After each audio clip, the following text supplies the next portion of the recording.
Jail sports and নিউজে আপনাদের স্বাগত। আপনাদের সঙ্গে আমি চান্দ্রেই। আজ ডক্টরস ডে, শুধু তাই নয়, তার পাশাপাশি ডক্টর বিধানচন্দ্র রায়েরও জন্মদিন।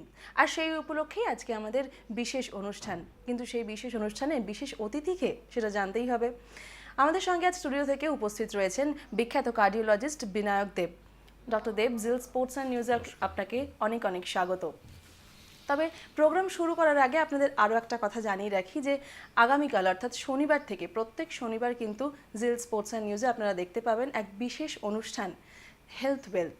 আর এই হেলথ ওয়েলথ কিন্তু একেবারেই সঞ্চালনা করবেন ডক্টর দেব নিজে স্বয়ং। তাই আজকে একেবারে সরাসরি চলে যাই ওনার কাছে। ডক্টর দেব, যেটা আজ প্রথমেই জানতে চাইবো, এই যে হেলথ ওয়েলথ আপনি নিজে যেভাবে সঞ্চালনা করবেন, কি ফোকাস থাকবে, দর্শকদের একটু গাইড করেন যদি। প্রথমত আমি সবাইকে জানাই, আমার কলিগসদের happy doctors day. This is a very important day for all of us. আর তুমি যে প্রোগ্রামটার কথা বলছো, হেলথ ওয়েলথ, এই প্রোগ্রামটা আমরা কনসেপচুয়ালাইজ করলাম এই ভেবে যে আমাদের সোসাইটির মধ্যে মেডিকেল অ্যাওয়ারনেসটা খুবই ইম্পর্ট্যান্ট। একদমই তাই। আপনাকে একটু বিরত করছি প্রথমেই, কারণ দর্শকদের জানিয়ে রাখতে চাইবো যে আমাদের ফোন নাম্বার কিন্তু খোলা আছে, হেল্পলাইন নাম্বার স্ক্রিনে যাচ্ছে, সেই নাম্বারে ফোন করে আপনাদের যাবতীয় সমস্যার কথা কিন্তু ডক্টর দেবের সঙ্গে আলোচনা করতে পারেন। আপনার কাছে ফিরবো। তো আমরা যে টপিকের যে নামটা ঠিক করলাম যে হেলথ ইজ ওয়েলথ, অ্যান্ড এটা একটা যথার্থ নাম। একদম। এবং তাই যদি সত্যি সত্যি আমাদের এটাকে রূপান্তর করতে হয় যে হেলথ ইজ অ্যাকচুয়ালি ওয়েলথ, তাহলে আমাদের জানতে হবে যে হেলথের ইস্যুসগুলো কী। এবং সেই জন্যই আমরা ঠিক করলাম যে এই প্রোগ্রামটা আমরা নিয়মিতভাবে করব এবং প্রত্যেকটা মেডিকেল স্পেশালিটি তাদের একজন একজনকে আমরা ইনভিটেশন দিয়ে আনবো এবং তাদের থেকে আমরা জানতে চাইবো যে এক্স্যাক্টলি কী কী ইস্যুস নিয়ে ওনারা ডিসকাস করছেন। যেমন নেক্সট উইকে আমাদের আছেন নিউরোসার্জন, তারপরে আছেন অর্থোপেডিক্স, এইভাবে প্রত্যেকটা উইকে একজন একজন করে করব। সঞ্চালনার ভারটা আমি নিজে নিলাম এই কারণেই যে আমার মনে হয় যে আমরা যখন কলিগসদের মধ্যে নিজেরা আলোচনা করি, ওটা আলোচনাটা হালকা হলেও অ্যাকচুয়ালি গুরুতর আলোচনাগুলোকে অ্যাকচুয়ালি অনেক ইজিলি নিজেদের মধ্যে কথাবার্তা বলা যায়। এটার মানে এই নয় যে তোমরা যেটা এগুলো করতে পারো না, তা নয়, কিন্তু আমাদের নিজেদের মধ্যে যখন আলোচনাগুলো হয়, the is comfort of the other person is pretty good. এবং কি কি টপিকস নিয়ে আমরা আলোচনা করবো, হয়তো সেগুলো একটা থেকে একটা কোয়েশ্চেন থেকে একটা কোয়েশ্চেন বেরিয়ে আসবে। তো সেই অর্থে জিনিসটা একটা নতুনত্ব আছে এবং আশা করি আমরা এই প্রোগ্রামটা সাকসেসফুল হবে। একদমই তাই। অর্থাৎ মানে একরকম ডাক্তার বা একরকম রোগের কথা কিন্তু ডিসকাশন হবে না, হবে অনেক রকম, অনেক চিকিৎসার ফলাফল, অনেক রকম সলিউশন কিন্তু তোমরা সবাই পেতে পারো। তার জন্য কিন্তু মন দিয়ে দেখতে হবে 5টা থেকে 6টা প্রত্যেক শনিবার হেলথ ওয়েলথ। আর আজকে ডাক্তারবাবুকে আমরা পেয়ে গেছি, তাই সরাসরি ওনার কাছে অনেকগুলো প্রশ্ন রাখবো। প্রথমে যেটা রাখবো যে আজকে আপনি বলছিলেন একটু আগে যে মহিলাদের হৃদরোগ নিয়ে আমরা একটু যদি মাথায় রাখি, মহিলাদের হৃদরোগ নাকি পুরুষদের থেকে কম হয়, এটা কি সত্যি? এটা একদমই সত্যি না, ইট ইজ এ মিথ যে মহিলাদের হৃদরোগ পুরুষদের থেকে কম হয়। অ্যাকচুয়ালি মহিলাদের হৃদরোগ আর পুরুষদের হৃদরোগের যে পরিসংখ্যান ইকুইভ্যালেন্ট হয়। এটা সত্যি এক সময় ছিল যখন অ্যাকচুয়ালি আপ টু মেনোপজ মহিলাদের হৃদরোগের সংখ্যাটা হয়তো কম ছিল। কিন্তু হৃদরোগের সমস্যা বলতে আমাদের একটু বলতে হয় যে হৃদরোগ কী ধরনের হয়। হৃদরোগ আমরা বলি একটা কনজেনিটাল হার্ট ডিজিজ, যেটা জন্মগত হৃদরোগ। তারপরে যেটা বলা আমরা ভ্যালভুলার হার্ট ডিজিজ, যেটা রিউম্যাটিক ফিভার থেকে হয়, যেটা ভ্যালভের ইনফেকশনের থেকে হয়। থার্ডলি যেটা সব থেকে ভয়ঙ্কর হলো যেটা হার্ট অ্যাটাকস, সেটা একটা বিরাট প্রবলেম। তো হার্ট অ্যাটাকস যেটা, সেই হৃদরোগের প্রবলেমটা অ্যাকচুয়ালি মহিলাদের আপ টু মেনোপজ একটা প্রোটেকশন ছিল, কিন্তু এখন কিন্তু সে আর প্রোটেকশন নেই। এখন মহিলা এবং পুরুষদের পরিসংখ্যান যেগুলো বলছে ইকুইভ্যালেন্ট হয়ে গেছে, এবং তার অনেকগুলো কারণও আছে কেন সেটা তাই হয়েছে। তো তোমার প্রশ্নের উত্তর যদি হয় যে হৃদরোগের সংখ্যা মহিলা এবং পুরুষদের একদমই আলাদা নয়। আপনি পাশাপাশি বললেন যে এর অনেক কারণও রয়েছে, কারণগুলো যদি একটু বলেন ডিটেলসে। প্রথমত যেটা আমি বলি যে এখন মহিলা এবং পুরুষরা আই থিঙ্ক ওরা একই রকমভাবে কাজ করে, একই রকমভাবে তারা এডুকেটেড হচ্ছে ফ্রম চাইল্ডহুড, এবং তার ফলপ্রসূ actually all the people are actually working for the same goal. সে ডাক্তার, engineer, law or any professions for that matter of sake, ওরা ইকুয়ালি এখন কম্পিট করছে এবং একই জায়গায় পৌঁছচ্ছে। অর্থাৎ যে স্ট্রেসগুলো অ্যাকচুয়ালি মানুষদের হতো, পুরুষদের হতো, সেই স্ট্রেসগুলো এখন সবারই হচ্ছে, সে মহিলা হোক পুরুষ হোক, সেই স্ট্রেসগুলো হচ্ছে। এবং স্ট্রেস এমনই একটা ফ্যাক্টর যেটা অ্যাকচুয়ালি মেজারেবল প্যারামিটার নয়। তুমি কোলেস্ট্রল মাপতে পারছো, ব্লাড প্রেশার মাপতে পারছো, স্মোকিং এর ব্যাপারগুলো আমরা বুঝতে পারি। তো এগুলো হলো মেজারেবল প্যারামিটার্স, কিন্তু স্ট্রেস এমনই একটা প্যারামিটার যেটা কিন্তু মেজার করা যাচ্ছে না। একদম। এবং কার মনে কতটা স্ট্রেস হচ্ছে সেটা কিন্তু ডিটারমিন করছে লেটার অন গিয়ে যে কার হার্টের প্রবলেম হবে কি হবে না। স্ট্রেস এমনই একটা জিনিস যেটা কিন্তু প্রথম হার্টকে এফেক্ট করবে, তারপরে সেটা ব্রেন, কিডনি, হানাতানা সেগুলোর মধ্যে গিয়ে পড়তে পারে, কিন্তু heart is the first organ which is affected by stress. অতএব Exactly. আমাদের যে লাইফস্টাইল এখন এসে গেছে, ফাস্ট লাইফস্টাইল, ফাস্ট ফুড, এখন ফুড জয়েন্টসে যদি তুমি যাও, do you find any difference? I don't find any difference between মানে এনি জেন্ডার। ওখানে একই একদমই রকম না। সবাই আছে, একদম ছেলে তাই। মেয়ে কাউকে বোঝাই যায় না যে কতজন ডিফারেন্স আছে। অতএব মানে আমার lifestyle, our way of thinking, our career, our professions are equal now. তো তাই যদি হয় অ্যাকচুয়ালি হৃদরোগের যে প্রবলেমটা সেটাও প্রায় একই এসে গেছে। কিন্তু আমরা কিন্তু এটা মানে হয়তো কমন সেন্স বা নিজেদের এক্সপিরিয়েন্স দিয়ে ভাবলে দেখতে পারি, ছেলেদের কিন্তু সামহাও একটু বেশি হয় কি, তাদের বাইরের জগতের সঙ্গে বেশি থাকতে হয়, তাই জন্য হয় কি হার্ট অ্যাটাক বা এই ধরনের ম্যাসিভ অ্যাটাক। এখানে একটা প্রবলেম আছে, যে প্রবলেমটা হলো যে তুমি যেটা বলছো ওটা অ্যাকচুয়ালি অ্যাপারেন্টলি তাই মনে হয় যে তুমি যদি আজকে একটা মানে অন অ্যান অ্যাভারেজ যদি আমরা দেখি হসপিটাল এমার্জেন্সিতে আজকে যদি যাও, Exactly. তুমি দেখবে যে হয়তো ফর এভরি মানে 5-6 মেল হার্ট অ্যাটাকস হয়তো একজন ফিমেল একদম হার্ট তাই। অ্যাটাকস আসছে। কিন্তু তার মানে তা নয় যে মহিলাদের হৃদরোগ কম হচ্ছে। The threshold of coming to the hospital মহিলাদের অ্যাকচুয়ালি অনেকটা নিচে। তার মানে ওদের অ্যাকচুয়ালি যখন এমন একটা স্টেজে আসে, যখন কিছু করা যাচ্ছে না, এটা সিভিয়ার হয়ে গেছে, তখন কিন্তু ওরা পৌঁছচ্ছে হসপিটালে। Is that so? তাই হয় ইয়েস, কি? অ্যাবসলিউটলি তাই। সো আমাদের সোসাইটি, আমাদের সোশ্যাল ভ্যালুজ, আমাদের the way we are, that is the reality. যে তুমি যদি আজকে বিদেশে যাও, অ্যাবসলিউটলি এমার্জেন্সিজ আর ইকুয়াল না। কিন্তু আমাদের দেশে এখনো পর্যন্ত সোশ্যাল টাবুজ বলো, সোশ্যাল কাস্টমস বলো, মহিলারা কিন্তু ডাক্তারদের কাছে অনেক লেটে পৌঁছচ্ছে। যেটার কারণে যে প্রবলেমটা হচ্ছে দি অ্যাকিউটনেস, সিভিয়ারিটি দ্য হার্ট প্রবলেমস, মহিলারা যখন আমাদের কাছে আছে ইজ মাচ হায়ার। এবং তখন হয়তো আর কিছু করার থাকে না। করার হয়তো থাকে, কিন্তু অনেক সিভিয়ার প্রবলেমস আচ্ছা, ওনারা আসছেন, মানে অনেক লেট স্টেজে ওনারা আমাদের কাছে প্রেজেন্টেশনস হচ্ছে। এরকম মেট্রোপলিটন সিটিতেও সেরকমই হচ্ছে? অ্যাবসলিউটলি, মেট্রোপলিটন সিটি তো হচ্ছেই, মানে গ্রামে গঞ্জে তো সেগুলো আছেই।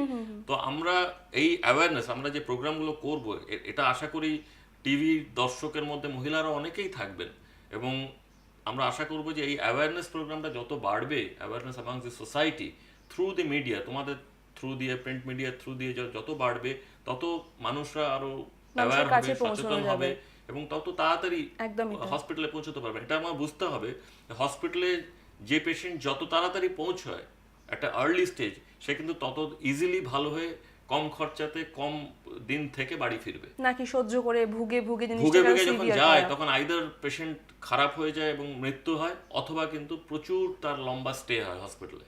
অতএব it is in the benefit of the patient to come early to the hospital. একদমই তাই।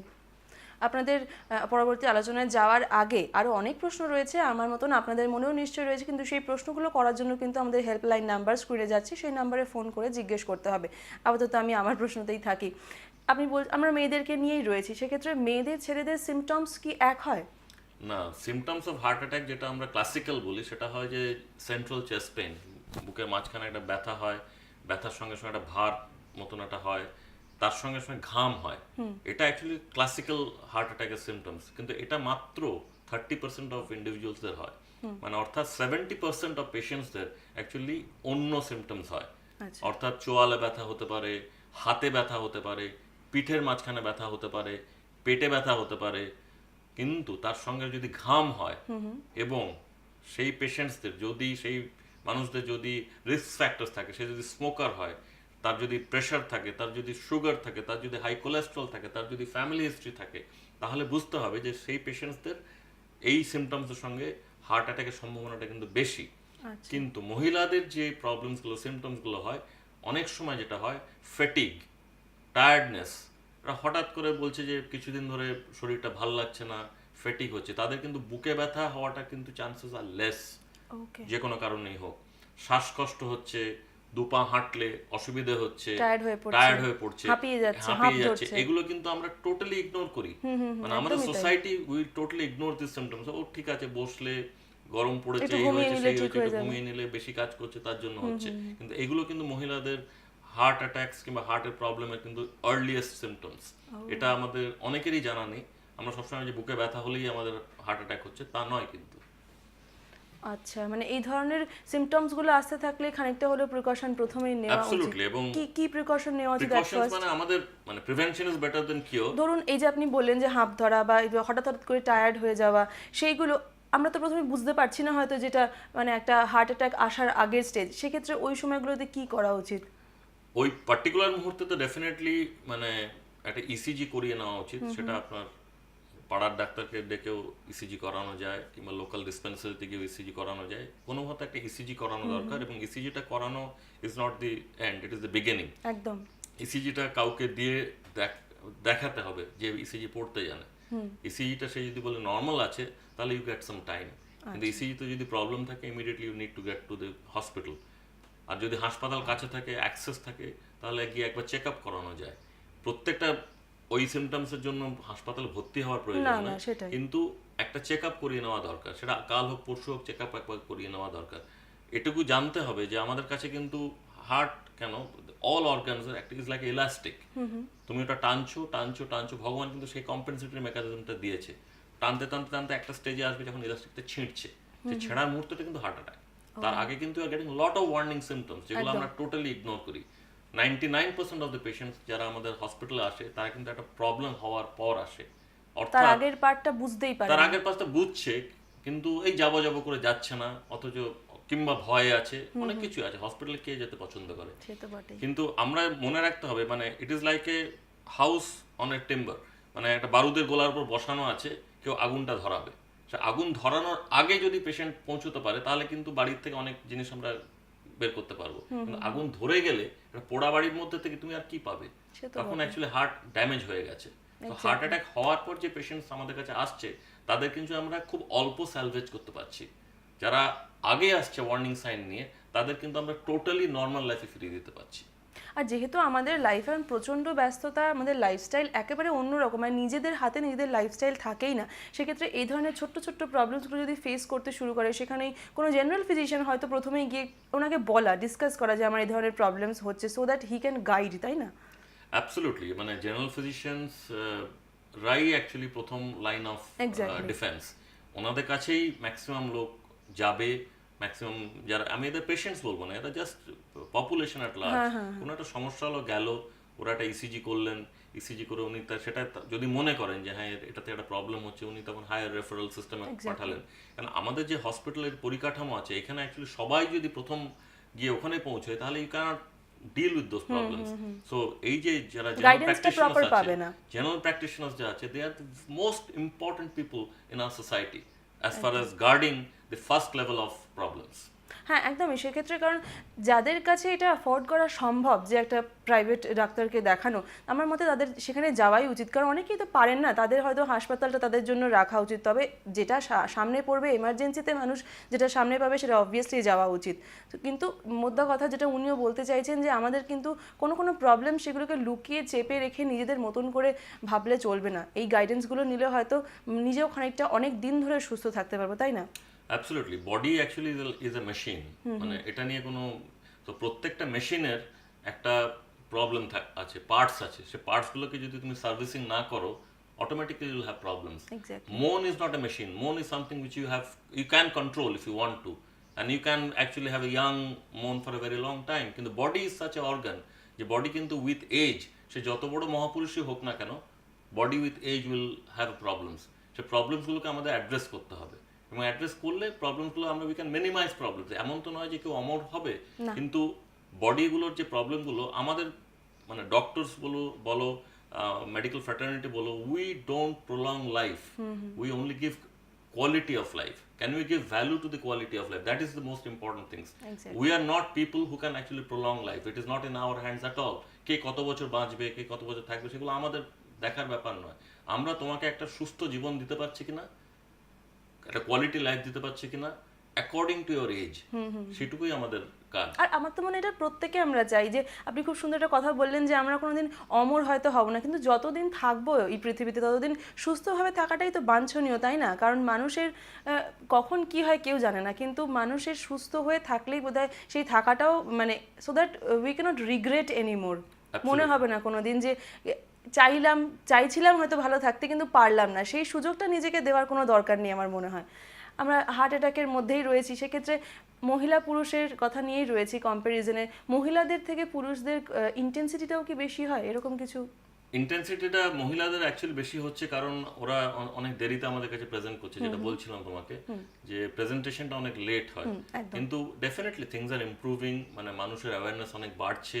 ইয়াঙ্গার জেনারেশন যারা অ্যাকচুয়ালি কর্পোরেট লেভেল কিংবা অন্য প্রফেশনসে কাজ করছে, তারা ম্যান্ডেটরি চেকআপসের মধ্যে দিয়ে যাচ্ছে। যেমন প্রত্যেকটা সংস্থার এখন অ্যাকচুয়ালি একটা ম্যান্ডেটরি হেলথ চেকআপস হয়ে গেছে, সেটা at joining হচ্ছে, we would prefer that it should happen every year.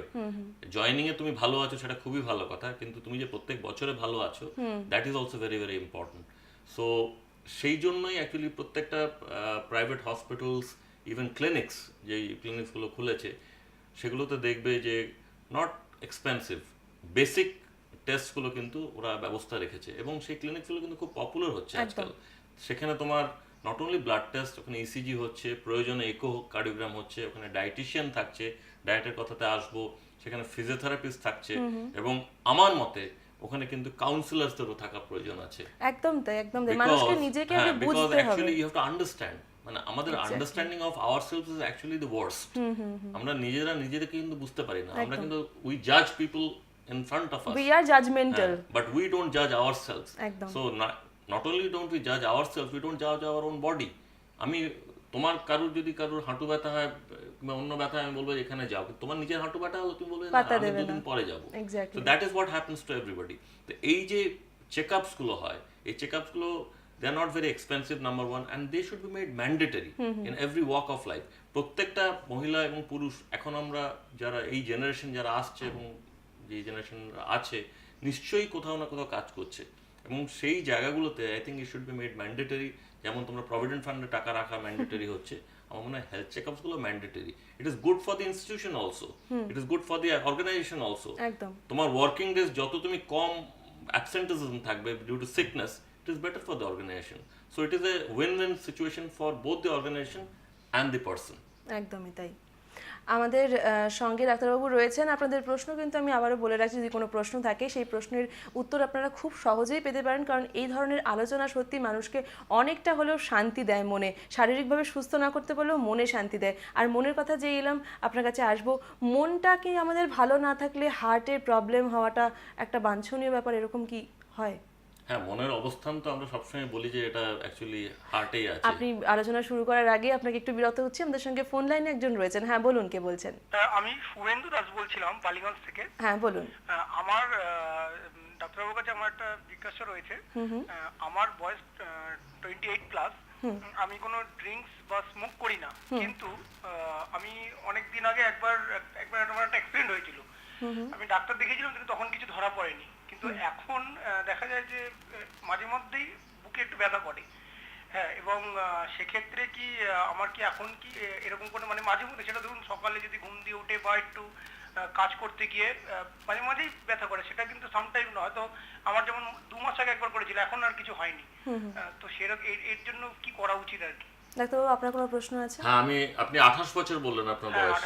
হ্যাঁ, আপনার আচ্ছা, শুনতে থাকুন, আমি উত্তর দিচ্ছি। অসংখ্য ধন্যবাদ ফোন করার জন্য, আপনি দেখতে থাকুন প্রোগ্রাম। 28 বছর বয়সে the chances of heart problem, acute heart problem is very very remote, মানে খুবই কম চান্সেস আছে, যদিও এগুলো দেখা যাচ্ছে কিন্তু chances R less, probability is less.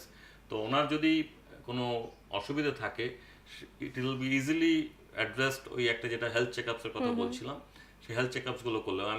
উনি স্মোকার কি ওনার প্রেশার নেই, ওনার ফ্যামিলি হিস্ট্রি আছে কিনা সেটা আমরা জানি না, যদি থাকে তাহলে আমার মনে হয় একটা হার্ট চেকআপ যদি করে নেন, খুব ইজিলি জেনে যাবেন যে এই যে প্রবলেমটা যেটা হচ্ছে ওনার হার্টের থেকে হচ্ছে নাকি অন্য কোনো কারণের থেকে হচ্ছে। কিন্তু ওনার মনের মধ্যে যে ভয়টা আছে, সেই ভয়টা উনি যদি পারসিস্ট করতে থাকেন এটা নিয়ে without the checkup, that will actually add on to the মানে কিছু না থাকলেও কিছু হতে পারে একদমই পরবর্তীকালে তাই গিয়ে ইয়েস অর্থাৎ চেক আপটা কিন্তু প্রয়োজন আমরা ছিলাম মনের কথায় মানে মন কতটা প্রাধান্য দেয় হার্টের ক্ষেত্রে যেটা বলছিলাম মনের অবস্থান আমরা মানে আমরা মনে করি আর কি ইট is in the heart we don't know that whether it's in the brain or the heart but we let us assume it is in the heart তো মনের অবস্থান যদি হার্টে থাকে তো মন খারাপ হলে হার্টও খারাপ হওয়ার কথা হার্টের কিন্তু ইজ দি ফার্স্ট অর্গান যেটা মনের চাপের উপর কিন্তু প্রতিফলনটা প্রথমবার হয় ইজ দি ফার্স্ট অর্গান লিভারের উপর হবে না কিডনির উপরে হবে না ব্রেনের উপরে হবে না কোনো হার্ডবোর্ডের উপরে জয়েন্টের উপর হবে না কিন্তু মনের উপর হবে মানে হার্টের উপরে হবে হার্টে যেটা হয় প্যালপিটেশনস হতে থাকে when you are actually very anxious excited সেগুলোতে হয় ডিপ্রেশনে হয় ডিপ্রেশনে প্রবলেমস হতে থাকে বিকজ এমন কিছু হরমোন সিক্রেশনস হয় ডিপ্রেশনে যেগুলো actually not good for the hearts তো বেসিক্যালি কেউ যদি ডিপ্রেস থাকে কিংবা কোনো যদি তার স্ট্রেসে থাকে যেটা সবাই আমাদের সবারই কিছু না কিছু স্ট্রেস তো আছে আমাদের লাইফস্টাইল যেরকম স্ট্রেস তো থাকবে actually is not A measurable parameter exactly তো আপনি প্রথমেই বলেছেন যেটা এটা বললাম আর কি তো বেসিক্যালি আমরা প্রত্যেক individual we do not know how to কোপ with stress in a correct way so that our heart is not affected তো সবাই যে যার মতন করে নিজের মতন করে স্ট্রেসটাকে কোপ করে তো সেই জায়গাতেই আমার মনে হয় যে counsellors and psychologist not psychiatrist they come in to play they can actually help people তো প্রত্যেকটা হার্ট প্রোগ্রামে আমার মনে হয় যে ডায়েটিশিয়ান যেরকম আছে কার্ডিওলজিস্ট আছে অন্য স্পেশালিটিস আছে councillors is a absolute must because ওরা কিন্তু এই জায়গাটার বিরাট একটা হেল্প করতে পারবে উইদাউট মেডিসিনস ওরা তো কথা বলে জিনিসটা ব্যাপারটা বুঝে জিনিসটাকে করে একদম যদি প্রবলেমটা আস্তে আস্তে বেরিয়ে আসে মাথা থেকে মাথাটা পরিষ্কার হলে হয়তো সেই চাপটাও পড়বে না বেসিক্যালি আমাদের যেটা করতে হয় when we listen আমরা নিজেরাও মানে যখন পেশেন্টরা আসে we have to listen first ওরা কি বলছে আমাকে 5 মিনিট শুনতে হবে they feel good 50% patients কিন্তু they feel relieved when they talk to a doctor who is listening to them exactly যদি ডাক্তার হয়ে বসে তুমি যদি ওদের কথা না শোনো ও ঢুকলো তুমি ওর মুখটা দেখলে ইসিজি দেখলে প্রেসক্রিপশন লিখতে শুরু করলে তুমি যতই ঠিক হও technically medically the patient is not satisfied patient satisfaction is actually the ultimate thing in life for a doctor আবার একটু বিরক্ত করছি আমাদের সঙ্গে ফোন লাইনে আবার একজন রয়েছেন হ্যাঁ বলুন কে বলছেন অভিমল রায় বলছি হ্যাঁ বলুন কোথা থেকে বলছেন আমি হোসেনপুর থেকে হ্যাঁ বলুন অ্যাকচুয়ালি আমার বাবার বয়স 72 বছর বয়স হ্যাঁ এমনি নর্মালি ফিট মাঝে মাঝেই বলেন যে ওনার বুকে ব্যথা হয় হ্যাঁ তো খাওয়া দাওয়া এক্সারসাইজ করেন না তো এইটা কি করা উচিত এখন এই বিষয়ে 72 বছর বয়স আপনার বাবার বুকে ব্যথা হয় তাই তো হ্যাঁ মাঝে মাঝে গ্যাসের ওষুধ খেলে কমে যায় সুগার প্রেশার কিছু আছে না কিছু নেই গ্যাসের ওষুধ খেয়ে কমিয়ে নেওয়া হয় তাই তো অসংখ্য ধন্যবাদ ফোন করার জন্য কিভাবে 72 বছর বয়স মেল পেশেন্ট বলছেন বুকে ব্যথা হয় মাঝে মাঝে অবশ্যই মানে হার্টের ব্লকেজটাকে এক্সক্লুড করতেই হবে খুব সিম্পল কিছু টেস্ট দিয়ে জিনিসটা করা যায় এবং যদি সেগুলো পজিটিভ হয় তাহলে তখন আমরা ফার্দার যে প্রসিজারগুলো অ্যাঞ্জিওগ্রাম বলি কিংবা সেগুলো হয়তো করতে হতে পারে কিন্তু প্রথমত ওনাকে ডাক্তার দেখাতে হবে দেখিয়ে ইসিজি করিয়ে ইকো করিয়ে এই বয়সে আমরা ট্রেডমিল সাজেস্ট করব না আমাদের যদি মনে হয় যে রিস্ক ফ্যাক্টরসগুলো আছে তাহলে we will go for higher test আমরা একটু আগেও যেরকম আলোচনা করছিলাম যে এই যে গ্যাসের ওষুধ খেয়ে কমিয়ে নেওয়া এগুলো কিন্তু একদমই ঠিক নয় তাই না আমরা নিজেদেরকে জাজ করে ফেলি এইভাবে হয়তো ব্যথাটার প্রাধান্য না দিয়ে নিজেদের মতন গ্যাসের থেকে ব্যথা এই থেকে ব্যথা এইগুলোই বোধহয় একদমই করা উচিত নয় হ্যাঁ ওগুলো তো মানে আমরা সেলফ ডিনায়ালে থাকি সো সেলফ ডিনায়ালটা যখন পেশেন্টরা আসে আমাদের কাছে অনেক সময় মানে সিমটমসও বলছে আবার তার সঙ্গে ডায়াগনোসিসও নিজে বলে দিচ্ছে সিমটমস বলছে আবার ডায়াগনোসিস বলছে আমরা যেটা বলি আপনি যেটা কষ্ট হচ্ছে সেটা বলুন যেটা সিমটমস বলুন ডায়াগনোসিসটা আমাদের করতে দিন কেননা ওরা একটা পুদিনারা খাওয়া কিংবা একটা প্যানফর্টি খাওয়া is actually much easier than going to a doctor and doing a ECG তো অতএব আমরা চেষ্টা করি পেশেন্টসদের বলতে যে আপনার যে প্রবলেমটা বলুন প্রবলেমটা আমরা শুনছি তারপরে আমরা আমাদের জাজমেন্টটা দেবো একদম তাই তো অনেক পেশেন্টসরাই আমরা দেখবো অনেক মানুষরাই actually we also do it ourself যে কিছু একটা প্রবলেম হচ্ছে একটা অস্বস্তি হচ্ছে প্রথমে কি ভাবতে চাইবো না যেটা হার্টের থেকে হচ্ছে মানুষের ভয় থাকে না অর্থাৎ আপনি ফোন করেছিলেন পরিমল বাবু আপনার বাবাকে নিশ্চয়ই কিন্তু ইমিডিয়েটলি ডাক্তার দেখানো উচিত ডাক্তারবাবু সেটাই কিন্তু বললেন আবার আমাদের সঙ্গে একজন রয়েছেন ফোন লাইনে হ্যাঁ বলুন কে বলছেন কোনো কারণে যোগাযোগ বিচ্ছিন্ন হয়েছে আমাদের সঙ্গে আমরা আচ্ছা রয়েছেন কেউ একজন হ্যাঁ বলুন কে বলছেন হ্যালো হ্যালো, হ্যাঁ বলুন, কে বলছেন? আমি ডাক্তার বাবুর সাথে একটু কথা বলতে চাই। হ্যাঁ নিশ্চয়ই বলবেন, আপনি নামটা একটু বলুন আর কোথা থেকে বলছেন। আমি ব্যান্ডেল থেকে বলছি। হ্যাঁ বলুন, নামটা বলুন। আমার নাম রঞ্জিত কুমার দেবনাথ। আচ্ছা বলুন। যে আমার সমস্যাটা হলো যে আমার এই কিছুদিন আগে আমি যে বাইপাস করেছি। আচ্ছা, কতদিন আগে হয়েছে? হ্যাঁ, কতদিন আগে হয়েছে? আমি বাইপাসটা করেছি 2003-এ। আচ্ছা। কিন্তু 13 সাল পর্যন্ত আমার কোনো বুকের ব্যথাটা কি ছিল না। হঠাৎ করে আজকে 2 মাস আগে, এই 2 মাস আগে আমার বুকের একটু ব্যথা হচ্ছে, শ্বাসকষ্ট হতো। তখন তখন আমি হসপিটালে গেলাম। হসপিটালে যে ওরা করালো আমাকে মুকুন্দপুরে। তখন ওরা যে আমাকে বললো আপনি বেলুন সার্জারি করতে হবে। ঠিক আছে, আমি বেলুন সার্জারি করতে গেলে আমার 2টা ব্লক পেয়েছি।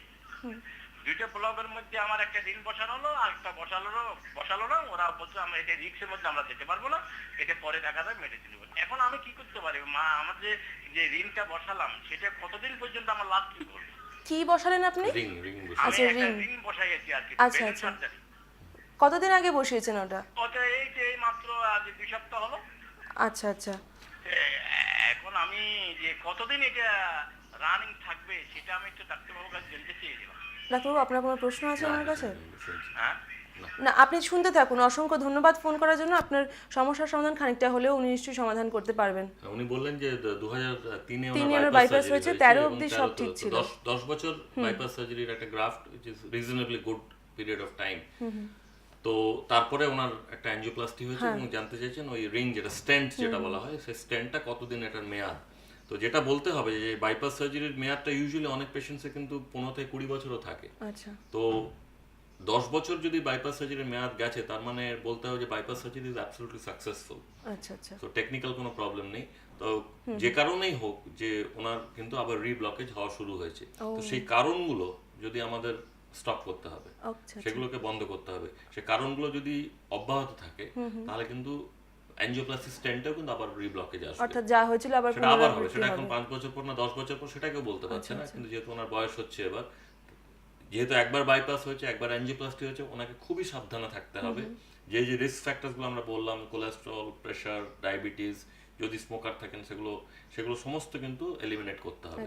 যদি করতে পারেন তাহলে ডেফিনেটলি এই স্টেন্টের যে মেয়াদ এটা নরমাল আবার 10 থেকে 15 বছর আবার নিশ্চয়ই টিকে যাবে। ওনার তাহলে এই মুহূর্তে কি করা উচিত? মানে কোনো ডাক্তারের কাছে গিয়ে ডেফিনেটলি উনি তো নিশ্চয়ই ফলো আপে থাকবে, মানে কার্ডিওলজিস্ট ফলো আপে থাকবেন, because he is in the high risk category. যার 2টো প্রসিজার হয়ে গেছে, বাইপাস হয়েছে আবার অ্যাঞ্জিওপ্লাস্টি হয়েছে। এগুলো খুব বেশি মানে বেশি পেশেন্টদের 2টো প্রসিজার একসঙ্গে হয় না। তো যেহেতু ওনার হয়েছে, খুব রেগুলার চেকআপস ওনাকে থাকতে হবে এবং ডাক্তারবাবুরা যেভাবে বলছেন সেভাবে ওদের খাওয়া দাওয়া মেনটেন করতে হবে, ওষুধ খেতে হবে, লাইফস্টাইলটা সেভাবে চালাতে হবে। একদম রেস্ট্রিকশনে থাকতে হবে। আমাদের এই অপরিসীম আলোচনা একদমই থামবে না, কিন্তু তার আগে নিয়ে নেব এক ছোট্ট বিরতি। কোথাও যাবেন না, বিরতির পর আরও অনেক কিছু সলিউশন নিয়ে ফিরে আসছি।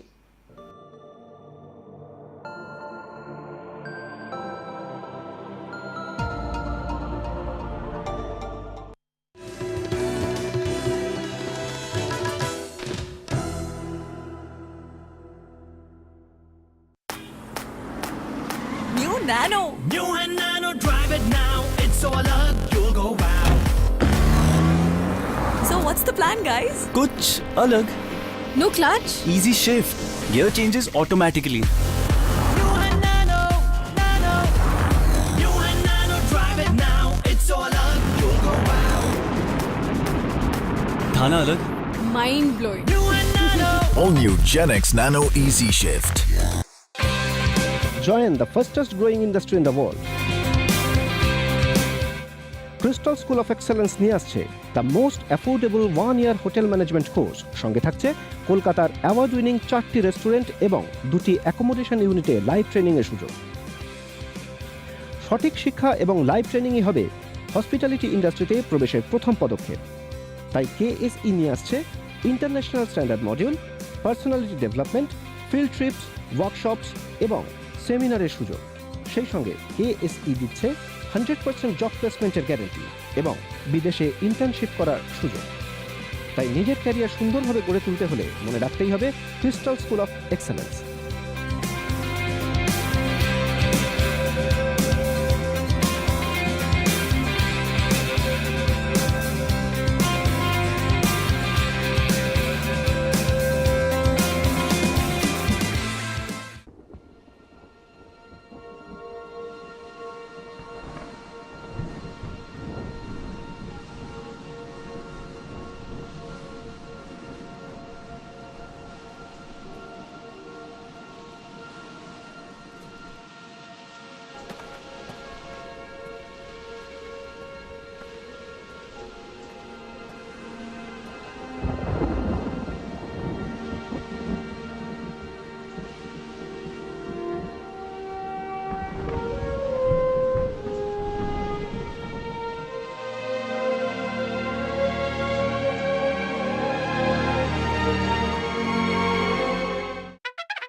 আমার ভালোর জন্য এটা আমার ভুলই হয়েছে।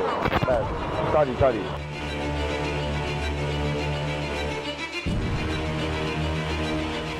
सॉरी हाँ भूल है। Sorry sorry sorry.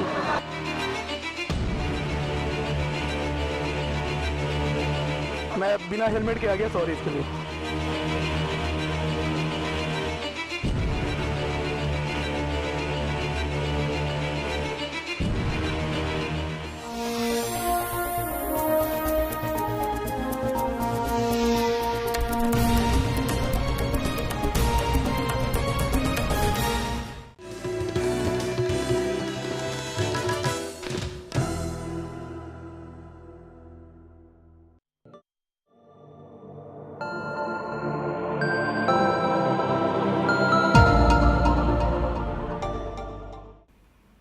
ফিরে আমরা ছোট্ট বিরতির পর আমরা রয়েছি আমাদের সেই আলোচনায়। আজ স্টুডিওতে আজকে আমাদের সঙ্গে উপস্থিত রয়েছেন বিখ্যাত কার্ডিওলজিস্ট বিনায়ক দেব। বিনায়ক বাবু, প্রথমেই আপনার কাছে আসবো, তবে তার আগে আমাদের সঙ্গে একজন কলার রয়েছেন। হ্যাঁ বলুন, কে বলছেন? আচ্ছা, আমি বলেছিলাম কিছুক্ষণ আগে, আমি কথাটা বলেছিলাম। আপনি কি ব্যান্ডেল থেকে রঞ্জিত বাবু বলছেন? হ্যাঁ বলুন। আমি বলছিলাম কি, আমি তো বাইরে থাকি, দুবাই থাকি। আচ্ছা, তো আমি কি দুবাই আবার যেয়ে কাজ করতে পারবো, গাড়ি টাড়ি চালাতে পারবো? ডাক্তারবাবু থেকে যদি তাকে বলেন তাহলে আমি বেশি খুশি হবো আর কি। হ্যাঁ নিশ্চয়ই। সেক্ষেত্রে ডাক্তারবাবু একটু আগে বলছিলেন যে আপনি নিশ্চয়ই ফলো আপে রয়েছেন, তো যে যেখানে আপনি অ্যাঞ্জিওপ্লাস্টি হওয়ার পর যে ডাক্তারের সঙ্গে ওনার সঙ্গে কনসালটেশনে রয়েছেন তো? হ্যাঁ। তো তাহলে আপনি কি বলবেন? আপনি দুবাইতে যদি যান, দুবাইতে ওখানে ভালো মেডিকেল ফ্যাসিলিটিস আছে, ওখানে আপনি ফলো আপে থাকবেন, কোনো অসুবিধা তো নেই। আপনি যে কোনো জায়গায় যান পৃথিবীতে, আপনি যদি হার্টের ফলো আপে থাকেন, you can be there actually. অর্থাৎ মানে আপনাকে ওনাকে ফলো আপে থাকতে Follow up এ হবে। থাকতে হবে, সে যেখানেই ওনার থাকুন। ভয় রয়েছে উনি কাজ করতে পারবেন কিনা, পারবেন, হয়তো নিশ্চয়ই পারবেন, কেন পারবেন না? আপনি অনেক দিন থাকবেন, ভালো থাকবেন, সুস্থ থাকবেন, তবে একটু ফলো আপে থাকতে হবে, আপনাকে রেস্ট্রিক্টেড ভাবে থাকতে হবে। এটাই কিন্তু ডাক্তারবাবু একটু আগেও প্রেসক্রাইব করেছেন। আমাদের সঙ্গে আরো একজন কলার রয়েছেন। হ্যাঁ বলুন, কে বলছেন? হ্যালো, আমি অম্বিকা কান্দা থেকে ঝুমকি ব্যানার্জি বলছি। বলুন। আমার প্রবলেমটা হচ্ছে, আমি যদি বাড়ির নর্মাল খাবার দাবার খাই, তাতেও বা বাইরের কোনো খাবার দাবার খেলেই না আমার বুকের কাছে একটা পেন হচ্ছে, এবং সাধারণ ডাক্তারবাবু যেরকম বলেন একটু অ্যান্টাসিড খাওয়ার পরে সেটা রিলিফ হয়ে যাচ্ছে। তার জন্য কি আমাকে কোনো ডক্টরের কাছে এই মুহূর্তে যাওয়া প্রয়োজন বা কোনো সাজেশন কি নেওয়া উচিত? আপনার মানে কিরকম ইন্টারভালে পেনটা হচ্ছে? রোজই প্রায় হচ্ছে? হ্যাঁ, মানে মাঝে মাঝেই এটা হচ্ছে, 3-15 অন্তর বা 7 দিন অন্তর, হয়তো একটু ভালো একটু বাইরের খাবার খেয়ে নিলাম, তখনই হচ্ছে। মানে একটু লাইফস্টাইল থেকে অন্যদিকে গেলেই এই জিনিসটা হচ্ছে, তাই তো? রেস্ট্রিকশনের বাইরে গেলেই। এবং এই বুকের এখানেও হচ্ছে, পিঠের সেই যন্ত্রণাটা গিয়ে পিঠের মধ্যেখানেও হচ্ছে, এবং সেটা 1-2 দিন স্টে করছে। হয়তো কোনো পেন কিলার বা কোনো অ্যান্টাসিড জাতীয় ওষুধ দিচ্ছেন ডাক্তারবাবুরা, সেটা খাচ্ছি এখানকার লোকাল ডক্টরকে দেখিয়ে, আমার সেটা হয়ে যাচ্ছে। কিন্তু এরপরে আমি কি করবো? এটা আমার মাঝে মাঝেই হচ্ছে। কতদিন ধরে হচ্ছে আপনার এটা? এটা আমার 1 মাস যাবত এরকম হচ্ছে। আচ্ছা আচ্ছা, আপনি শুনতে থাকুন। অসংখ্য ধন্যবাদ ফোন করার জন্য। উনি যেটা বলছেন, ওনার ট্রিগারটা হলো বাইরের খাবার। উনি যখন বাড়ির খাবার খাচ্ছেন ঠিক থাকছেন, বাইরের খাবার খেলে ওনার এই প্রবলেমটা হচ্ছে। দুটো জিনিস হতে পারে, একটা শুনে মনে হচ্ছে একটা হয়তো গ্যাস্ট্রাইটিস হচ্ছে, পিঠে যন্ত্রণাটা চলে যাচ্ছে। আরেকটা যেটা হতে পারে যে ওনার গল ব্লাডার স্টোন হতে পারে, যেটা হয়তো ফ্যাটি ফুড খেলে ওটা ট্রিগার করে ব্যথাটা। এবং যেহেতু ব্যথাটা 1-2 দিন থাকে বলছেন, দের ইজ আ পসিবিলিটি যে একটা গল স্টোনও হতে পারে। ওনার একটা জেনারেল চেক আপ লাগবে, যেখানে আল্ট্রাসাউন্ড করতে হবে। গ্যাস্ট্রোএন্টারোলজিস্ট দেখে যদি এন্ডোস্কোপি চায়, সেটা একটা এন্ডোস্কোপি করলেই জিনিসটা খুব সহজে ক্লিয়ার হয়ে যাবে, যেটা ওই দুটো প্রবলেম থেকে হচ্ছে কিনা। তারপরে একটা ইসিজি করলেন কিংবা বাকি একটা কোলেস্ট্রল করলেন, সেগুলো অন্য জিনিস। কিন্তু ব্যথার উৎসটা শুনে মনে হচ্ছে ট্রিগারটা বাইরের খাবার, অতএব এই দুটো থাকা পসিবিলিটি ইজ ভেরি হাই। মানে একদমই কিন্তু আপনার ফেলে রাখার কোনো মানেই হয় না। আপনি যে কোনো কাছাকাছি ডাক্তার যে রয়েছেন, বা আপনার যদি কোনো মানে হোম ডক্টর থাকে, তার সাথে কনসাল্ট করুন, এবং যেরকমভাবে উনি ডক্টর দেব বললেন আপনি কিন্তু সেরকমভাবে নিজেকে চালনা করুন, না হলে হয়তো পরে সমস্যা হতে পারে। আর আমাদের সঙ্গে আরও একজন রয়েছেন ফোন লাইনে। হ্যাঁ বলুন, কে বলছেন? ডক্টর দেব নমস্কার। নমস্কার। আমার নাম হচ্ছে সাত্তকি। আমি আমার বাবার সম্পর্কে জানতে চাই। কথাটা হচ্ছে, আমার বাবার বয়স 50, তো কিছুদিন ধরে কি হচ্ছে, ওনার বাদিকটার বুকের বাদিকটা চিনচিন করছে, আর বাদিকের কাঁধটা ফ্রিজ করে যাচ্ছে। So is it related to heart and all, নাকি সামান্য মানে হার্টের প্রবলেম? আচ্ছা, এক মিনিট, আপনি কি শুনতে পেয়েছেন? আমি আবার রিপিট করতে বলবো। শুনতে পেয়েছি। ওকে। হ্যাঁ, ওনার রিস্ক ফ্যাক্টরস গুলো কি কি আছে? সুগার, প্রেসার, কোলেস্টেরল, এগুলো কিছু আছে? না, কিছু নেই, সমস্ত নরমাল। তাহলে আপনার যেটা মানে দেখতে থাকুন, আমি বলছি আপনার যেটা লাগবে is actually consultation with a doctor, একটা হেলথ চেক আপ, যেগুলো আমাদের প্যাকেজেসগুলো আছে সেগুলোতে গিয়ে একটা হেলথ চেক আপ প্যাকেজ করিয়ে নিতে পারেন। তার মধ্যে আপনার অনেকগুলো টেস্ট থাকবে, ব্লাড টেস্ট কিছু থাকবে, একটা ইসিজি থাকবে, একটা ইকোকার্ডিওগ্রাফি থাকবে। এটার মধ্যে দিয়ে আমরা কিন্তু আপনার প্রবলেমটা মানে অ্যাটলিস্ট ডায়াগনোসিসটা করতে পারবো, তারপর তার সলিউশনটা বের করা যাবে। আপনার যে সমস্যাটা বললেন শুনে খুব একটা অ্যাকিউট হার্ট প্রবলেম বলে মনে হচ্ছে না। অসংখ্য ধন্যবাদ ফোন করার জন্য, আপনি নিশ্চয়ই খানিকটা হলেও সুরাহা পেয়েছেন। আচ্ছা, আমরা একটু আলোচনায় ফিরবো আবার, কারণ মানুষের সমস্যা তো সত্যিই থাকবে। আমারও অনেক প্রশ্ন রয়েছে, যেটা একটু আগে কিন্তু আমরা ব্রেকের মাঝখানে টুকরো টুকরো আলোচনা করছিলাম, যে ফুড হ্যাবিটস কি হওয়া উচিত এই লাইফস্টাইলে, এই কম্পিটিটিভ ওয়ার্ল্ডে ফুড হ্যাবিটস ছোটো থেকে কীরকম হওয়া উচিত?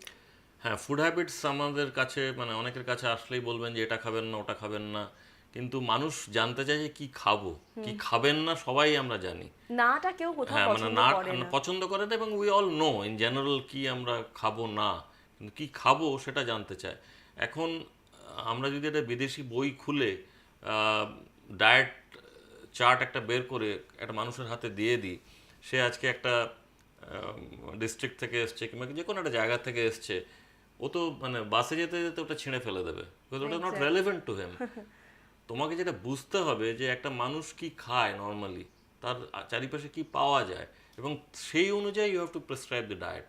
একটা মানে যদি কেউ পেশেন্ট বলবো না, কেউ যদি আসে, সে যদি কলকাতা শহরের একটা কোনো জায়গায় থাকে versus somebody is coming from another place which is a rural place, তাদের দুজনের ডায়েট উইল বি ডিফারেন্ট। নিশ্চয়ই আমাদের তাদের মধ্যে যেটা হেলদি সেটা আমাদের বলতে হয়, এবং তার জন্য অ্যাকচুয়ালি এখন একটা ডায়েটারি ডিপার্টমেন্ট যেটা আছে প্রত্যেকটা বড় হাসপাতালে, ওখানে কোয়ালিফাইড ডায়েটিশিয়ানস আছে যারা পড়াশোনা করে এই জায়গায় ফুড অ্যান্ড নিউট্রিশনের জায়গাটা এসছে। খালি ডায়েট বললে হবে না, ফুড অ্যান্ড নিউট্রিশন আমরা ওয়ার্ডটা ইউজ করছি, nutrition is actually healthy diet, food is not always necessarily healthy diet. হ্যাঁ, যেগুলো আমরা খাবো না ঠিক করছি বা বলবো সেগুলো হলো যে এই ফাস্ট ফুড, সেগুলো তো না বললে তো তুমি শুনবে না। তো অতএব যেটা আমরা বলতে পারি যে লিমিটেড, আমি নো বলি না যে কোনোটাই নো বলছি না, but limited, so that you can have it for a longer time. আমি যদি বলি যে তুমি রোজ এখন বার্গার খাও, তুমি you can probably take it for only couple of months, তারপরে তোমার প্রবলেম হয়ে যাবে। কিন্তু তুমি যদি মানে মাসে একবার করে খাও, probably you can do it for a longer time. The enjoyment is not in actually indulging. Enjoyment is actually doing it in a short period of time. তো ডায়েট যেটা আমি বলি যে আমরা যতটুকু ডায়েট বলতে পারি সেগুলো বলি, কিন্তু আমরা রেফার করে দিই ডায়েটিশিয়ানদের কাছে, পার্টিকুলারলি যাদের বাইপাস হয়েছে, অ্যাঞ্জিওপ্লাস্টি হয়েছে, হার্ট অ্যাটাক হয়েছে, তাদের কিন্তু খুব স্পেসিফিক ডায়েটস বলতে হয় যে এই জিনিসগুলো আপনারা খাবেন, কারণ তারাও তো মানুষ, তাদের মধ্যেও সেই চাহিদাটা আছে। অ্যাবসলিউটলি। একজন সেদিন একজন পেশেন্ট এসেছিলেন, মানে বয়স ওনার প্রায় 78 কিংবা 80-র কাছাকাছি হবে, অ্যাঞ্জিওপ্লাস্টি হয়েছে, মানে সব হয়ে যাওয়ার পর উনি আমায় জিজ্ঞেস করলেন আমি কি এক টুকরো করে আম খেতে পারি, আমার আম খেতে ভীষণ পছন্দ। The answer is obvious, answer is yes. এক টুকরো আম কতদিন কেউ খাবে, তো আমের সিজন প্রায় শেষ হতে চলেছে, তো অবভিয়াসলি আম তো সারা জীবনও খাবে না, সারা বছরও খাবে না। এক টুকরো আম will give her the mental satisfaction and I have the ability to control that. তো দ্য আনসার আমি ওনাকে দিলাম যে হ্যাঁ আপনি খেতে পারেন, এবং ওনার মনের মধ্যে যে খুশিটা হলো, সবাই ওকে বলেছে না না না আম খেতে পারবেন না, একদম আম খেতে পারবেন না, ছেলেরা নাতিরা যারা এসেছিল একদম বলছে না কিচ্ছু খেতে পারবেন না। So when I told yes, উনি বললেন দেখলেন তো ডাক্তারবাবু কি বললেন। So you have to be intelligent enough to understand the psychology of the patient. So this is actually, the whole thing is actually a behavioral pattern, যেটা বুঝতে হবে, পেশেন্টের সাইকোলজিটা বুঝতে হবে। পেশেন্টের সাইকোলজি বুঝতে পারলে you can treat the patient much better. নিশ্চয়ই, একদমই তাই। আচ্ছা, এর পাশাপাশি জিজ্ঞেস করব যে আপনি একটু আগে বলছিলেন, আপনার কথার মধ্যে থেকেই আমি বলছি যে একটু আগে মানে এখন কম বয়সী ছেলে মেয়েদের মধ্যে হার্ট অ্যাটাকটা বা হার্টের নানা রকম প্রবলেম কিন্তু আগের থেকে অনেক বেশি বেড়েছে। আপনি বলছিলেন যে দাদু নাতিকে নিয়ে আসার জায়গায় মানে উল্টোটা হচ্ছে এখন, তো এটা কেন? এটা আমাদের যেটা বললাম আর কি, মানে লাইফস্টাইল একটা বিরাট ব্যাপার হয়ে গেছে। সবাই এখন একটা জিনিস আমরা লক্ষ্য করি যে স্মোকিংটা কিন্তু অনেকটা কম অ্যামাংস দ্য ইয়াঙ্গার পপুলেশন, মানে যতটা অ্যাকচুয়ালি এক্সপেক্টেড আমরা ভেবেছিলাম যে হবে, সেই জায়গাটা কিন্তু অনেকটা কমে গেছে। তাই কি? বেশ কমেছে। অনেকেই যারা সেন্সিবল মনে হয়, দেখলেই মনে হয় কিন্তু স্মোক করে না। আগে কিন্তু মানে আমাদের ইয়াঙ্গার এজগুলোতে আমাদের মনে হচ্ছে মানে smoking was actually synonymous with adulthood, যে স্মোক করলো না সে কিন্তু পৌঁছতে পারলো না জায়গাটায়। But that has change now, the trend has change now. Maturity অনেক বেশি হ্যাঁ এসছে ম্যাচুরিটি আগের থেকে। বেশি এসেছে, বুঝতে পারছে যে জিনিসটা ঠিক না, যারা খাচ্ছে দ্যাট কিন্তু ইজ আমরা ডিফারেন্ট। কিন্তু আলোচনায় থাকবো, একটু বিরত করছি আপনাকে। আমাদের সঙ্গে ফোন লাইনে একজন রয়েছেন। হ্যাঁ বলুন, কে বলছেন? হ্যালো, আমি কণিকা রায় বেলঘরিয়া থেকে বলছি। বলুন। আমার ইসকেমিক হার্ট আর কি। ডাক্তার, আমি ট্রিটমেন্টেই আছি, 2 মাস অন্তর অন্তর চেক আপে থাকি, কিন্তু ওয়েট কমাতে বলেছে। আমি ওয়েটটা কমাতে পারছি না। কি কি ডায়েট নিলে আমি ওয়েটটা কমাতে পারবো বা কি কি করতে হবে? আচ্ছা, আপনার ইসকেমিক হার্ট রয়েছে বললেন, আর কোনো এমনি সমস্যা হয় কি, বুকে ব্যথা বা ওই ধরনের কিছু? হ্যাঁ, মাঝে মাঝে একটু হয়তো হয়, একদম না তা না। আচ্ছা, ঠিক আর আছে। হজমের প্রবলেমও আছে। আচ্ছা, আপনার বয়সটা কত বললেন?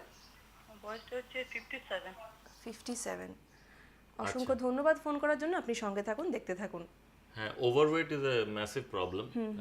আমাদের দেশে হয়তো মানে তুলনামূলক কম, মানে বাইরের দেশে অনেক অনেক বেশি। ওনার ওজনটা কত আমি ঠিক জানলাম না, কিন্তু যদি হ্যাঁ, ওনার ওজনটা ওজনটা, বলা হ্যাঁ, তো হয়নি। ওজনটা যাই থাক, যদি ওভারওয়েট থাকেন, প্রথম thing I always tell overweight patient is the motivation. You have to do it yourself. ডাক্তার, ডায়েটিশিয়ান, মানে physiotherapy can only help you. আমরা অ্যাসিস্ট করতে পারি, কিন্তু আমরা কিন্তু আপনার ওয়েট কমাতে পারবো না। তো সেটাই আমাদের first message, you have to motivate yourself to bring your weight down. There is no magic pill যে আপনি এই ওনার ওষুধটা, ডক্টর ওনাকে তাই হ্যাঁ, বলেছেন, ওনার ওয়েটটা একটা কমাতে। ওষুধ খেলেন ওয়েট কমে যাবে ঝরঝর করে, তা কিন্তু নয়। অ্যান্ড যারা করছে এই জিনিসটা, যারা করে ওয়েট ওষুধ খেয়ে কমায়, ইট ইজ অ্যাবসলিউটলি আনফিজিওলজিক্যাল। খুব ডেঞ্জারাস প্রবলেমস কিন্তু তাদের পরে হতে পারে। So I always tell patients or young people যারা ওয়েট কমাতে আসে, যে don't reduce your weight drastically. সেটাই। ওয়েট রিডাকশন হ্যাজ টু সবকিছুরই বি, এক্সট্রিমে গেলে তার একটা এফেক্ট আছে। Weight reduction has to be gradual. আপনি ওনাকে কি সাজেস্ট করবেন? ওনার সাজেশন যেটা আমি দিচ্ছি, আমার মনে হয় যে কোয়ালিফাইড ডায়েটিশিয়ানকে দিয়ে ডায়েট চার্ট একটা বানান। ওনার যদি কোনো শারীরিক প্রবলেম না থাকে, to exercise, then she should walk. Walking is actually the best এবং ওনার এক্সারসাইজ। 57 বয়স হ্যাঁ। বললেন, তো এই বয়সে ওনার হয়তো বাড়ির চাপটাও খানিকটা হলেও কম, মানে এটা অ্যাজাম্পশন। তো সেক্ষেত্রে হয়তো একটু মন খোলা রেখে একটু হাঁটতে গেলেন ভালো লাগবে। হাঁটাটাই actually one of the best. আমি রানিংটাকে অ্যাবসলিউটলি বলি ডিসএগ্রি করি, কারণ রানিং এ অ্যাকচুয়ালি অনেকগুলো জয়েন্টসের উপর প্রেশার পড়ে। তো ফাস্ট ওয়াকিং, যেটাতে অ্যাকচুয়ালি ঘাম ঝরিয়ে ওয়াকিং বলে, সেই ওয়াকিংটা যদি করা যায়, not in the extremes of temperature, which means যে ভোরবেলা কিংবা সন্ধ্যাবেলা এই সময়টা যদি খোলা জায়গায় যদি অ্যাভেলেবল হয়, ইভেন ছাদেও যদি হাঁটা যায়, কিন্তু ঘাম ঝরিয়ে হাঁটতে হবে, ঘামটা যতদূর আমি ঝরাতে জানি। হবে। That is where actually calorie লসটা হয়। লেজার করে হাঁটলে কিন্তু চলবে। ক্যালোরি লসটা যেটা হবে, সেটা যেন আবার ইমিডিয়েটলি গিয়ে ক্যালোরি গেইনটা একদম ইমিডিয়েটলি। ঠান্ডা জল খাওয়া যাবে না, কোনো ভারী খাবার খাওয়া যাবে না, একটু খানিকটা নিজেকে সচল রেখে সচেতন হতে হবে, সচেতন হতে হবে। ডাক্তারবাবু তাই বললেন, এবং আপনি একটু ওয়েটটা কমানোর চেষ্টা করুন। আমার মনে হয় আপনি খুব তাড়াতাড়ি ভালো থাকবেন, সুস্থ থাকবেন। আমাদের সঙ্গে আরো একজন ফোন লাইনে রয়েছেন। হ্যাঁ বলুন, কে বলছেন? হ্যালো। হ্যাঁ বলুন, একটু জোরে বলুন। হ্যালো, আমি আগরপাড়া থেকে বলছি। আমার নাম ভাস্কর দাম, বয়স 69। বলুন। হ্যাঁ, হ্যাঁ হ্যাঁ। আমার 2008-এ আমার বাইপাস সার্জারি হয়েছে। 2000 ভালোই ছিলাম। ইদানিং 1 মাস ধরে লক্ষ্য করছি আমার ওজনটা খুব কমে যাচ্ছে, এবং সেই সাথে রাত্রেবেলা শুলে আমার পায়ের কাছে ফোটে, নানা পায়ে, হাতে, নখের ডগা, ওখানে নানা রকম মানে পিনের মতো, আলপিনের মতো ফোটে। এর কারণটা আমি বুঝতে পারছি না। আমার ওজনটা অবশ্য কমে গেছে একটু। আপনার কি ডায়াবেটিস আছে? হ্যাঁ, আছে। হ্যাঁ, তো আপনাকে যেটা, আপনি দেখতে থাকুন, আমি বলছি আপনার প্রবলেমের আনসারটা। 2008-এ যে বাইপাসটা হয়েছে, 8 বছর হয়েছে, which is extremely good. Weight loss আর ওই যে প্রিকলি সেন্সেশন হচ্ছে, that could be due to diabetes. ডায়াবেটিসের দুটোই কিন্তু সংকেত, মানে প্রবলেমের সংকেত। তো ওনার সুগারের কন্ট্রোলটা has to be very good. ডায়াবেটোলজিস্টকে ইমিডিয়েটলি দেখাতে হবে এবং ফলো আপে থাকতে হবে, এবং সুগার কন্ট্রোলটা যদি ভালো হয়, এই দুটো প্রবলেম আশা করছি কমবে। ওয়েট লসের অন্য ইন্ডিকেশনসও থাকতে পারে, যে অন্য কারণেও ওয়েট লস হতে পারে, তো সেগুলো দেখতে হবে। হার্টের থেকে ওয়েট লস ইউজুয়ালি হয় না।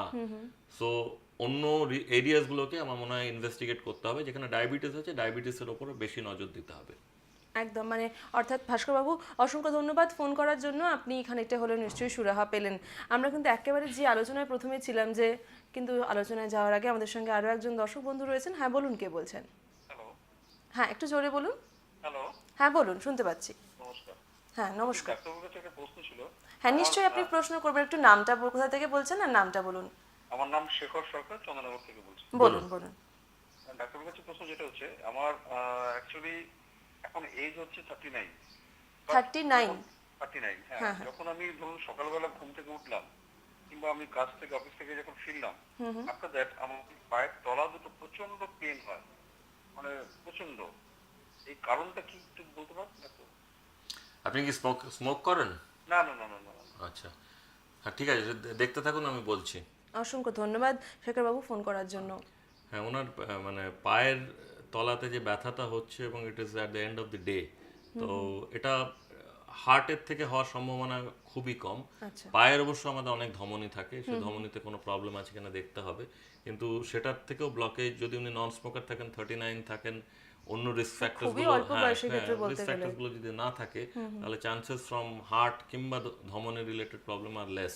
ওনাকে দেখতে হবে যে অন্য মাসেল কোনো প্রবলেম আছে কিনা, অর্থোপেডিক ডাক্তারকে একবার দেখিয়ে যদি উনি একবার ইভ্যালুয়েট করতে পারেন এটার, অথবা এমনও হতে পারে এটা জাস্ট ফ্যাটিগের থেকেই হচ্ছে, হ্যাঁ জাস্ট টায়ার্ডনেস থেকে হতে পারে, এবং সারাদিন ফিরে আসার পর হ্যাঁ। কিন্তু এটা ওনার এটা হয়। জাস্ট গরম জলে পা চুপিয়ে বসে থাকলেও অ্যাকচুয়ালি অনেক সময় ইউ ফিল মাচ বেটার। তো সেই জায়গাগুলো আমার মনে হয় একবার দেখে নিতে হবে। যেটা আমি তোমায় বলতে চাইছি যে এভরি পার্সন, আমরা যদি নিজেদের সেলফ ইভ্যালুয়েট করি যে আমাদের ডু ইউ স্মোক, আমাদের কি blood pressure high, do you have diabetes, sugar high কিনা, cholesterol normal or is it high, আমাদের ফ্যামিলি হিস্ট্রি পজিটিভ কিনা। ফ্যামিলি হিস্ট্রি তো you can do anything about it. তোমার যদি মানে বংশপরামে তোমার যদি হার্ট ডিজিজ থাকে, ইউ ক্যান ডু এনিথিং, সেটা তোমার সঙ্গে রইলো। কিন্তু প্রেশার, সুগার, এটাও যদি তুমি ইনহেরিট করো, এগুলো কন্ট্রোল করতে পারবে। একদম তাই। But smoking is something which is absolutely years, মানে ওটা তোমার নিজের ক্রিয়েটেড প্রবলেম। সো সেখানে আমার অ্যাকচুয়ালি সহানুভূতি কম। So if you are a smoker and that is the only risk factor for your heart attack, then you are responsible for your own heart. সেখানে আর কারোর কিছু বলার নেই। তো স্মোকটা বন্ধ করতে হবে। তো নিজে যদি সেলফ ইভ্যালুয়েট করে তোমার টিকগুলো দিতে থাকো, যদি দেখো যে না টিক্সগুলো সব ক্রস হচ্ছে, দেন ইউ আর সেফ। যদি দেখো যে না টিকগুলো পড়ে যাচ্ছে, then you go to a doctor, get a health check up done. It's a very simple algorithm, এটা করা যায় অ্যাকচুয়ালি, বাট এটার জন্য অ্যাওয়ারনেসটা চাই। বুকে ব্যথা হবে, হার্ট অ্যাটাক হবে, চ্যাঙ্গোলা করে টেনে অ্যাম্বুলেন্সে করে নিয়ে আসবে, that is a scenario you don't want to see in a hospital. We want our health check up rooms to be full of patients of this people. অর্থাৎ বডি মেকানিজমটা কিন্তু ভীষণ একটা অদ্ভুত ব্যাপার, ভগবান দত্ত জিনিস, কিন্তু সেটাকে ঠিক রাখার জন্য, ঠিক তো আমাদের হাতে রাখা যাবে না ঠিকই, কিন্তু খানিকটা সচেতন থাকলে বোধহয় নিজেদেরকে ঠিক রাখা সম্ভব, কারণ বেশি দিন থাকতে হবে তো, এই জীবনটা একবারই আমরা পেয়েছি। আর এই ধরনের নানা সুস্থতার টিপসের জন্যই প্রত্যেক শনিবার 5টা থেকে 6টা হেলথ ওয়েলথ প্রোগ্রাম নিশ্চয়ই আপনারা দেখবেন। আরও একবার মনে করিয়ে দিলাম। আর আজকের বিশেষ অতিথি কার্ডিওলজিস্ট বিনায়ক দেবকে আমি অসংখ্য ধন্যবাদ জানাবো আমাদের সঙ্গে মূল্যবান সময় দেওয়ার জন্য। আপনারা ভালো থাকবেন, সুস্থ থাকবেন। আজকের মতন এখানেই শেষ করছি। দেখতে থাকুন জিল স্পোর্টস অ্যান্ড নিউজ, খেলার খবর, খবরের খেলা।